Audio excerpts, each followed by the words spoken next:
The deep anguish and heart-wrenching loss of having one's children torn away or losing a loved one are emotions that form the backbone of Australia's Indigenous history. This painful experience is the legacy of the Aboriginal peoples, the original custodians of the land, whose lives were shattered in the wake of European colonization. For centuries, they bore the scars of brutal invasions, land stolen, children forcibly removed, and their very identities erased. The Aboriginal peoples have carried the burden of this dark chapter, their history veiled in shadows. Today, on the Natives Journals, we are peeling back that veil, illuminating the grim and untold stories of Australia's Indigenous peoples. Stay with us as we explore the hidden atrocities and cruel realities that they endured. Stories rarely heard, but essential to understanding their struggle for survival and justice. Before we dive deeper, don't forget to subscribe to our channel and hit the notification bell so you won't miss out on our powerful stories. Indigenous Australians are the descendants of the world's oldest continuous living cultures, representing ethnic groups that inhabited Australia long before British colonization. These Indigenous communities are broadly classified into two groups: the Aboriginal peoples of the mainland and Tasmania, and the Torres Strait Islanders, who hail from the seas between Queensland and Papua New Guinea. They are often referred to by collective terms like Aboriginal and Torres Strait Islander peoples, or First Nations of Australia. For over 65,000 years, these peoples have maintained an intimate connection to their land, which is reflected in their art, storytelling, and spiritual practices. Every Indigenous group carries a rich and unique cultural legacy, each with distinct languages, traditions, and kinship systems. This cultural diversity, forged over millennia, is deeply woven into the fabric of their identity. In many regions, Aboriginal people thrive by living off the land, practicing hunting and gathering, and adopting a mobile or semi-nomadic lifestyle that allowed them to follow seasonal food sources. However, material culture and ways of life varied greatly across different regions. Some groups established permanent settlements and practiced agriculture, while others relied more heavily on foraging and hunting. The harmony and balance between the land and its original custodians persisted for thousands of years, until the Europeans arrived. The arrival of European explorers marked the beginning of an era that would devastate Aboriginal lives and cultures. Traditional ways of life were upended as the colonizers imposed their worldview and systems of land ownership. The impact of this invasion was catastrophic, not only disrupting Indigenous customs, but also sparking horrifying violence. Entire communities were wiped out, their lands claimed by force. Massacres became a chilling reality, with Indigenous men, women, and children gunned down without mercy. In some cases, people were herded off cliffs or burned alive, while others faced a slow, agonizing death from poisoning, including the use of strychnine, a particularly brutal method of extermination. This dark period in history is one of unspeakable cruelty, where the Indigenous peoples of Australia were not just stripped of their land, but also subjected to unimaginable acts of inhumanity. Their suffering remains a deep wound, a scar that cannot heal without truth and recognition. Stay tuned as we continue to explore these atrocities, their impact on generations, and how Indigenous Australians have fought and continue to fight for their rights, identity, and survival amidst the remnants of colonization. The arrival of European explorers signaled the dawn of a dark and unforgettable chapter in the history of Australia's Indigenous peoples. Exploration of this vast land began as early as 1688, when English explorer William Dampier set foot on the western coast of Australia. However, his impressions of the land were far from favorable. Describing the barren landscape of the West Australian coast, Dampier saw little promise in its harsh and rugged terrain. Nearly a century later, in 1770, another Englishman, Captain James Cook, embarked on a voyage that would forever change the fate of the continent's original inhabitants. Cook's journey to the eastern coast of Australia marked a pivotal moment in colonial history. As he sailed along the shores, he encountered a land that was vastly different from what Dampier had described. The East Coast, with its fertile lands and lush landscapes, left a favorable impression on Cook, prompting him to claim it for Britain in the name of King George III. His arrival in what is now known as Botany Bay was met with initial resistance from the Aboriginal peoples, though Cook noted their seemingly simple and content way of life. This first contact would be a precursor to the tragic events that followed. The seeds of British colonization were sown during Cook's voyage, and in 1788, they took root when Governor Arthur Phillip led the first fleet of British settlers to the shores of Botany Bay. Phillip's orders were clear: engage with the indigenous population in a friendly and respectful manner. However, the reality of colonization would prove to be anything but peaceful. The arrival of the first fleet marked the beginning of British influence and settlement in Australia, leading to the rapid expansion of colonial territories across the continent. In the years following the first fleet's arrival, subsequent settlements spread across the land. Colonies were established in Tasmania, Victoria, Queensland, Western Australia, and South Australia. The Northern Territory, however, proved more difficult to settle, with several failed attempts before a permanent colony was finally established in Darwin in 1869.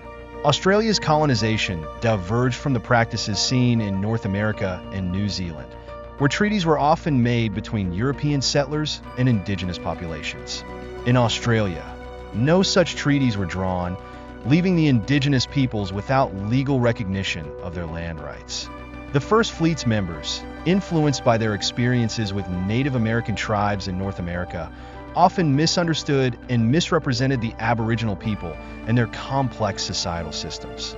Their concept of land ownership, kinship structures, and spiritual connections to the land were dismissed by the colonizers as primitive. This deep cultural divide set the stage for years of conflict and dispossession, with the Aboriginal people subjected to violence, forced relocations, and the loss of their ancestral lands. By the mid-19th century, British control had extended to the Torres Strait Islands, a crucial region located between Queensland and Papua New Guinea. In 1862, John Jardine was appointed as government resident, marking the beginning of British administrative rule in the Torres Strait. This further solidified British dominance over the indigenous peoples of Australia and its surrounding territories, leaving a legacy of colonization that would have lasting repercussions for generations. The absence of formal agreements or treaties with the indigenous Australians distinguished the colonization of Australia from other British colonies. This oversight allowed settlers to take over vast tracts of land without acknowledgement of the Aboriginal people's prior occupation, leading to devastating consequences for the indigenous population. Displacement, disease, and frontier violence became widespread as the colonial settlers expanded their reach, leaving the Aboriginal peoples to endure untold suffering. This painful chapter in Australia's history serves as a reminder of the resilience and strength of its indigenous peoples, who, despite centuries of oppression and marginalization, continue to fight for recognition, justice, and the preservation of their cultural heritage. The arrival of missionaries on the island of Arub in 1871 signaled a turning point for the Torres Strait Islands.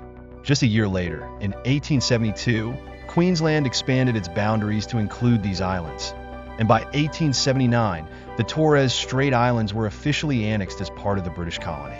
This expansion was just one more step in the broader colonization of the Australian continent, which brought far-reaching consequences for its indigenous peoples. European settlers, with their advanced technology and unfamiliar diseases, dramatically altered the landscape of indigenous life. When Europeans arrived in Australia and its surrounding regions, they brought with them deadly diseases such as smallpox, measles, and tuberculosis. These diseases, to which the indigenous peoples had no immunity, spread like wildfire. Epidemics ravaged Aboriginal communities, decimating populations. In the 19th century, smallpox became one of the leading causes of death among Aboriginal people, and the devastation was felt most acutely during an epidemic in 1789. Some historians estimate that this outbreak wiped out up to 90% of the Darug people, who had lived on the land for thousands of years. The origin of the 1789 smallpox epidemic remains a subject of scholarly debate. Some historians argue that European settlers, Macassan fishermen, or even the arrival of the first fleet could have introduced the virus to the indigenous population. Others suggest that it might not have been smallpox at all, but rather chickenpox or some other disease to which indigenous Australians had no immunity. Regardless of its cause, the outbreak devastated indigenous communities, and its impact continues to resonate in the collective memory of these peoples. As if disease wasn't enough, indigenous communities also suffered the devastating effects of sexually transmitted infections, STIs, brought by European colonizers. Syphilis, gonorrhea, and other STIs spread rapidly through indigenous populations, causing untold suffering. These diseases compounded the physical and emotional trauma already inflicted upon the Aboriginal peoples, whose land, resources, and rights were systematically stripped away. The British settlers' seizure of land and water resources was among the most enduring hardships imposed on the indigenous communities, as vast tracts of land were cleared for livestock farming. The traditional food sources that Aboriginal peoples had relied on for millennia, such as kangaroos and other native animals, were decimated. The destruction of these food sources posed significant challenges to indigenous diets and traditional ways of life, leading to malnutrition and further weakening the population in the face of disease. The brutality of colonization wasn't limited to the exploitation of land and resources. It extended to the horrific treatment of Aboriginal women. Many women were subjected to sexual violence, assault, and forced prostitution at the hands of settlers. This exploitation left deep scars on indigenous societies, shattering family structures and eroding the cultural fabric of entire communities. The trauma inflicted on Aboriginal women, both physical and emotional, reverberated through generations, leaving a legacy of pain and displacement that is still felt today.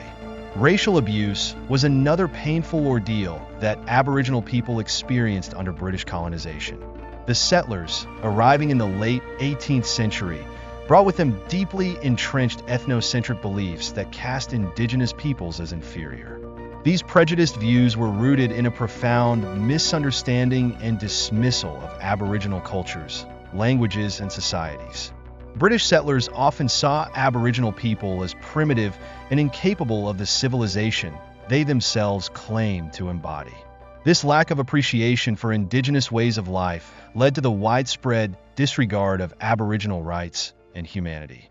Discrimination against Indigenous Australians quickly became institutionalized, and it was particularly severe in Queensland, where racist policies were implemented to control the movement and presence of Aboriginal people. One such policy was Brisbane's boundary streets, which marked the areas where Aboriginal people were restricted from crossing during specific hours of the day. These boundaries served as a physical manifestation of the deep racial divide that the British colonists sought to enforce, and they became a symbol of the systemic oppression that Aboriginal peoples faced in their daily lives. The psychological and emotional toll of such policies was immense. Aboriginal people were made to feel as though they were outsiders in their own land, and their movements were constantly policed and restricted. These boundaries reinforced the settlers' belief that they were the rightful rulers of the land, while the original inhabitants were reduced to second-class citizens. Though many of these policies have been abolished, their legacy lingers, and there is ongoing discussion about changing place names and landmarks that reflect this historical injustice. Efforts to recognize the pain and trauma experienced by Aboriginal peoples continue today as Australia grapples with its colonial past and strives to move toward reconciliation. The history of colonization in Australia is marked by brutality, exploitation, and a profound loss of life and culture for its Indigenous peoples. Yet, despite the immense suffering, the Aboriginal and Torres Strait Islander peoples have shown incredible resilience. Their cultures, languages, and traditions have survived centuries of oppression, and today, they continue to fight for recognition, justice, and a rightful place in Australia's history. The injustices they endured should never be forgotten, for they serve as a stark reminder of the devastating consequences of colonization and the enduring strength of the human spirit. The notion of European superiority laid a dangerous foundation for the systematic mistreatment and marginalization of Indigenous Australians. From the very beginning of colonization, This belief fueled widespread discrimination, leading to the dispossession of Aboriginal lands, violent confrontations, and entrenched systemic racism. As British settlers expanded their territories, Indigenous communities were pushed to the brink of survival, enduring inhumane treatment that resulted in a catastrophic population decline. By the year 1900, the official Indigenous population had plummeted to approximately 93,000. However, even this number was incomplete, as it failed to account for many people living in remote desert regions. As the 20th century dawned, Indigenous Australians faced economic hardships that further deepened their struggles. Many worked as stockmen, laboring under harsh conditions for meager wages. These economic difficulties led to further population decline, reaching a devastating low of just 74,000 people in 1933. Despite these challenges, the Indigenous population gradually began to recover throughout the 20th century. By 1995, their numbers had returned to pre-colonization levels, and by 2010, the Indigenous population in Australia had grown to around 563,000. The colonization process was not only marked by disease, land dispossession, and economic hardship, but also by numerous conflicts between European settlers and Indigenous peoples. These confrontations, collectively known as the Frontier Wars, unfolded across the continent and its surrounding islands. In Queensland, the violence against Aboriginal communities was particularly brutal, often carried out by civilian hunting parties and the native police. These armed groups, composed of Aboriginal men who were coerced into service, were led by colonial officers tasked with suppressing Indigenous resistance. This system of oppression turned Aboriginal people against their own communities in a perverse and tragic twist of colonial control. Disturbingly, evidence suggests that the massacres of Aboriginal and Torres Strait Islander peoples continued well into the 20th century. These atrocities, initiated by British settlers, persisted until the 1930s, underscoring the violent and protracted nature of the colonization process. Researchers such as Lyndall Ryan and her team at the University of Newcastle have documented nearly 500 massacre sites as of 2020. These sites are a chilling testament to the scale of the violence. The research indicates that at least 12,361 Aboriginal people were killed in these massacres, compared to 204 colonists. Over a span of approximately 140 years, at least 311 massacres took place, forever altering the landscape of Indigenous life in Australia. These massacres were not only devastating in terms of the immediate loss of life, but also had long-lasting impacts on the survivors and their communities. Those who managed to escape death were left in a vulnerable and precarious position. Without access to their traditional lands and food sources, Indigenous communities struggled to survive. The loss of so many people also posed a threat to their ability to reproduce and maintain cultural practices. These attacks disrupted the social and cultural fabric of Aboriginal life, leaving survivors with the constant fear of further violence. The exact death toll from the Frontier Wars is difficult to determine due to the limited records and the secrecy that surrounded many of the massacres. It is often cited that around 20,000 Aboriginal Australians and 2,000 European settlers lost their lives during these conflicts. However, more recent research has suggested that the actual numbers may be far higher. Some estimates place the Aboriginal death toll at over 40,000, with approximately 2,000 to 2,500 settler deaths. In Queensland alone, certain studies propose an even more staggering figure, estimating that at least 65,000 Aboriginal people were killed during the colonization of the region. This figure highlights the brutal scale of the violence and the profound impact it had on Indigenous communities. In addition to the physical violence and dispossession, the Australian government introduced protectionist policies designed to control and manage Aboriginal populations. These measures were intended to isolate Indigenous peoples from the rest of society and facilitate their subjugation. By 1937, however, the government shifted its focus toward assimilation policies. The goal of assimilation was to absorb Aboriginal people, particularly those of mixed race, into white Australian society. This policy was seen as a way to address what was referred to as the Aboriginal problem, with the belief that assimilating Aboriginal people into European culture was in their best interest. One of the most heartbreaking outcomes of these policies was the forced removal of Indigenous children from their families. These children, now known as the stolen generations, were taken from their homes and placed with white caregivers in institutions or foster homes. The government believed that by removing children from their Indigenous heritage and culture, they could be more easily integrated into white society.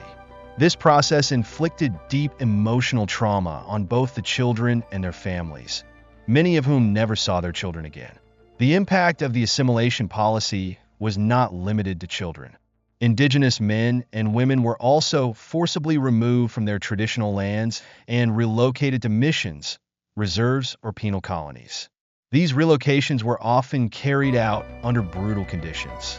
Indigenous people were subjected to physical restraints, such as neck chains and handcuffs, to prevent escape. Life in the missions and reserves was harsh, with overcrowding, forced labor, and inadequate living conditions becoming the norm. Indigenous people lost not only their freedom, but also their cultural identity, as they were cut off from their ancestral lands and traditions. Women, in particular, faced additional hardships. Many Indigenous women were forced into domestic servitude, working for white families in dehumanizing conditions. Their children were frequently separated from them as part of the broader effort to assimilate Indigenous people into white society. This disruption of family life further eroded the social structures of Aboriginal communities, making it even more difficult for them to preserve their cultural practices. The forced removal of children, the loss of land, and the imposition of assimilation policies have left lasting scars on Australia's Indigenous communities. These policies, rooted in the belief that Aboriginal people were inferior and needed to be civilized, have been widely condemned in modern times. Efforts toward reconciliation and recognition of the wrongs committed against Indigenous Australians continue today, as the country grapples with the dark legacy of its colonial past. The legacy of colonization has shaped the identity of Indigenous Australians, but despite centuries of oppression, they have shown remarkable resilience. Today, their cultures, languages, and traditions are being revitalized, and the stories of their struggles and triumphs are gaining greater recognition. The history of violence, dispossession, and forced assimilation remains a painful chapter in Australia's past, but it is a history that must be acknowledged if true healing and justice are ever to be achieved. The Stolen Generations policy, implemented by Australian federal and state government agencies in collaboration with church missions, aim to eliminate Aboriginal culture and dismantle Indigenous communities. This policy, grounded in the colonial mindset that sought to solve the so-called Aboriginal problem, had devastating consequences on the Indigenous population. Under various parliamentary acts, Indigenous children were forcibly removed from their families between approximately 1871 and 1969, although this practice continued in some areas into the 1970s. These children were placed in white foster homes, institutions, or missions with the intention of assimilating them into white society and erasing their cultural heritage. The trauma inflicted by this policy left deep emotional and psychological scars, not only on the children who were taken, but also on the families who were left behind. The separation severed cultural and family ties, resulting in the loss of identity for many who struggled to reconnect with their Indigenous roots later in life. The intergenerational consequences of these removals have resonated through the decades, with entire communities affected by the loss of language, traditions, and cultural practices. Debates continue over whether the forcible removal of Aboriginal children and the violent dispossession of Indigenous land could be classified as genocide, particularly in places like Tasmania, where Aboriginal communities were decimated. These discussions have been the focus of historical inquiry. Many historians and researchers, including those from the Center for 21st Century Humanities, led by Lyndall Ryan and the Frontier Conflict Database, have examined the massacres and policies that targeted Indigenous Australians. These efforts have shed light on the depth of violence and suffering that Indigenous peoples endured throughout the colonization process.